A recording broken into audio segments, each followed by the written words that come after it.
வணக்கம் ஓவியா.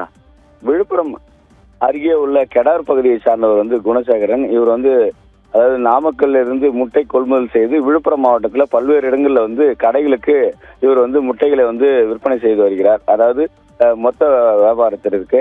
இந்த நிலையில இன்று கெடாரிலிருந்து இருந்து விழுப்புரம் அவருக்கு சொந்தமான மகேந்திரா பிக்கப் வாகனத்திலிருந்து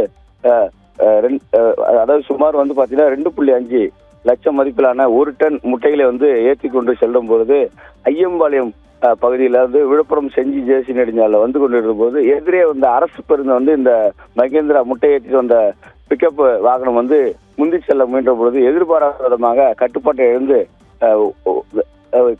எழுந்து வாகனம் கவிழ்ந்து விபத்துக்குள்ளானது. இதுல வாகன ஓட்டுநர் லேசான காயத்துல உயிர் தப்பினார். இந்த விபத்து காரணமாக கிட்டத்தட்ட பாத்தீங்கன்னா ஒரு டன் முட்டை, அதாவது 2.25 லட்சம் ரூபாய் மதிப்பிலான முட்டை அந்த சாலையில கவிழ்ந்து விபத்துக்குள்ளானதுல சேதம் அடைந்தது.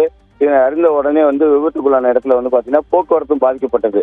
இதை தகவல் அறிந்து உடனடியாக தாலுகா போலீசார் சம்பவ இடத்துக்கு சென்று அந்த போக்குவரத்தை சரி செய்து சாலையில வாகனம் அடுத்தடுத்த வாகனங்கள் நீண்ட வரிசையில் காத்திருந்த வாகனத்தை மெல்ல மெல்ல கூர்ந்து செல்ல வழிவகை செய்தனர்.